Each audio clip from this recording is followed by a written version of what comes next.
And now we are going to check in with our correspondent at the Biden campaign headquarters, Gloria de la Rosa-Schneider.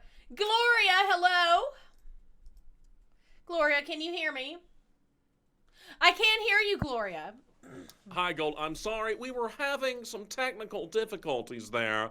Hi, Goldie. I'm here at Biden campaign headquarters, where the atmosphere could not be more jubilant. Biden is closing in on victory. His campaign advisors are confident in telling me they feel like they've all but clinched this one. So, I know we're sitting around, we're waiting for the speech. Do you have any like updates on like when the speech is going to happen or anything like that? I know we're really anxiously waiting. I've been in close contact with Biden's closest handlers who inform me that the former vice president and presumptive president elect will be ready to give his speech, his victory speech, shortly, just as soon as he's had his late afternoon nap and fruit cup. So, is the Biden campaign concerned at all about the lawsuits that Trump's throwing down? I know we are sitting on a recount for Georgia. What is Joe Biden thinking? How is he feeling during all this? The Biden campaign is taking these legal challenges to the current vote counts very seriously, but they still remain confident that they will be victorious in both the courts and in the count. And Joe Biden has urged the country to be patient as all votes are counted and as he takes his time making a P. Ah, yes. Well, we often have to make a P. It, What? it takes him a little bit longer than a lot of people, but you just have to be patient with him, just like when he launches into one of his folksy stories that may or may not be made up. Um, what are some things that we should expect from the speech tonight when we hear from Joe Biden? His advisors tell me that you can expect the president elect to be lucid and on point throughout almost the entire speech.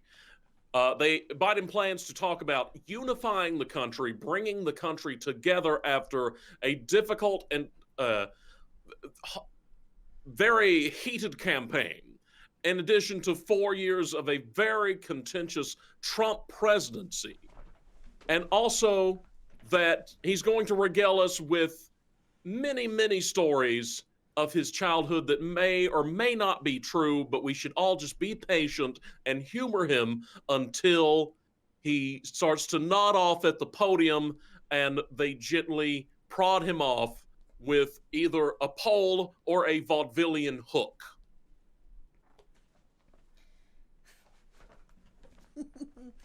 what do you think we'll be hearing from Kamala Harris at all during this We it's process? all it's we are fairly certain that Kamala Harris is going to put in an appearance tonight, as she will throughout most of the next 4 years, when she assumes the duties of acting president on a fairly frequent basis. Um, yes, I'm. You're just answering my questions so well, Gloria. Do you have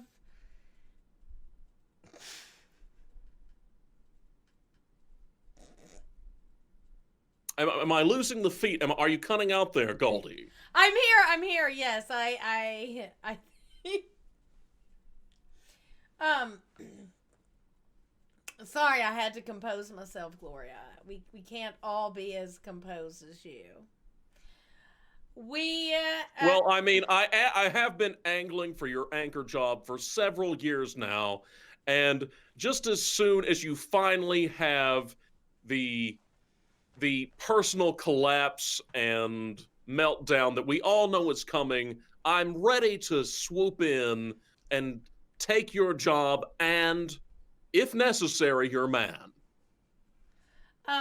We are getting word from our producers that absolutely nothing has changed in the election.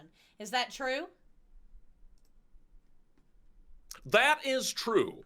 And I asked Biden's closest handlers about that, and they assured me that they are nevertheless confident that former Vice President Biden is soon to be definitively declared President-elect Joe Biden just as soon as they're able to wipe up his duty. You keep using... Unfortunately, the vice president did just a few moments ago make a pretty bad duty in his pants. They're having to clean it up, but as soon as they're done, the fruit cup, yes, I'm getting word that the fruit cup just went right through him. But as soon as he's cleaned up, they're going to push him out in front of that podium. He's going to shuffle up to the podium and give us his victory speech and outline his vision for the next 4 years if he makes it that far. Well, great. Well, Gloria, thank you for checking in with us. I'm sure we'll check in again before the night is over. Thank you, Goldie. Yes, of course. All right, we've got Mike Schneider-De La Rosa from the Trump campaign headquarters. Hello, Mike. Hello, Goldie. Sorry for the technical difficulties there. No, that's okay, Mike. I'm glad you're here now. How are things over in the Trump headquarters? Well, there's definitely a spirit of despondency running through the crowd here and through Trump and his advisors. It's very, very sad here at the Trump headquarters. I'm not a Trump supporter myself, but when I look into the eyes of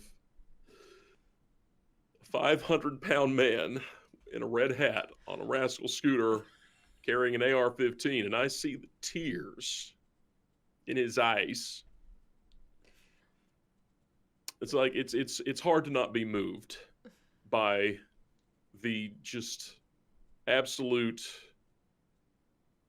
pervasive atmosphere of sadness running through these poor, or well, mostly upper middle class, desperate people.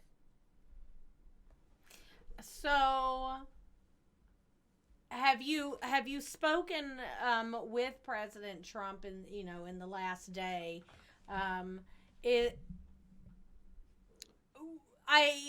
Georgia just let us know they are going to recount the ballots. They were within that 5% margin. He's losing his lead in Pennsylvania. A lot of things have come out today, and how is he taking it? He's not doing great, Goldie.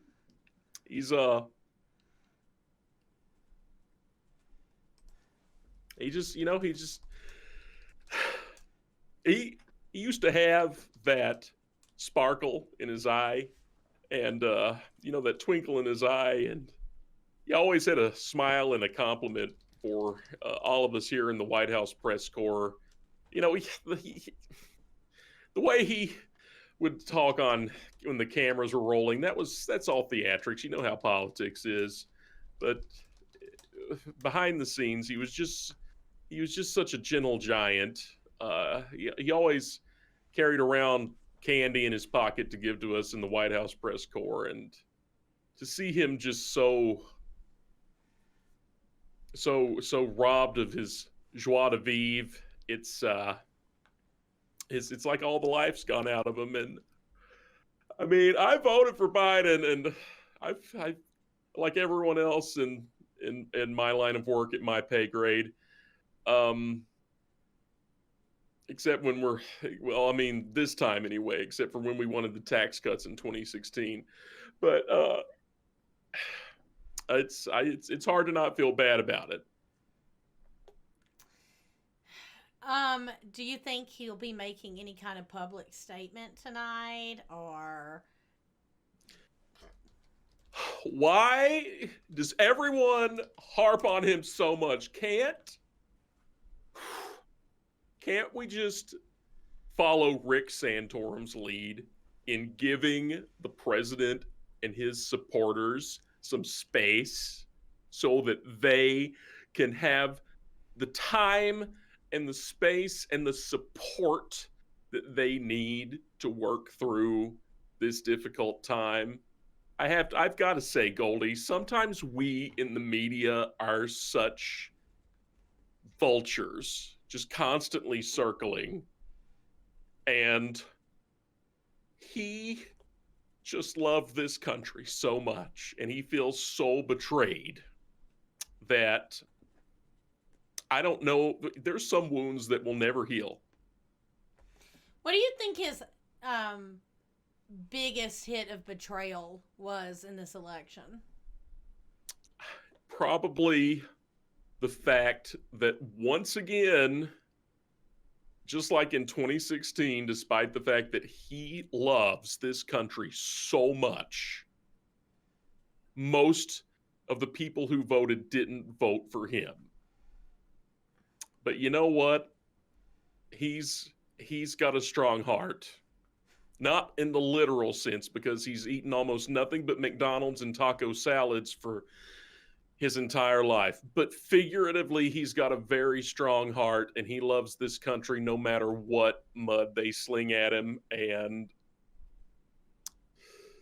he's going to bounce back from this. Well, I mean, that's good to know. It looks like, you are dealing with some emotional times, but you seem like all but given up. Like, from what I hear about the Trump campaign, they're invigorated. They're ready to fight. They're ready. It's the 7 stages of grief. There's been a lot of pleading and bargaining and anger, but we think that the acceptance is starting to set in. And as someone in the White House press corps for the past 4 years, who covered him in 2016 at the behest of our network's CEO, to try to give him billions of dollars of free airtime, it's hard to see him fall this far and to be this betrayed. And it's he's often derided as being a reality TV star, and it's what we're seeing with President Trump now is a true reality TV tragedy, a true reality TV betrayal, real reality TV drama, and it sucks.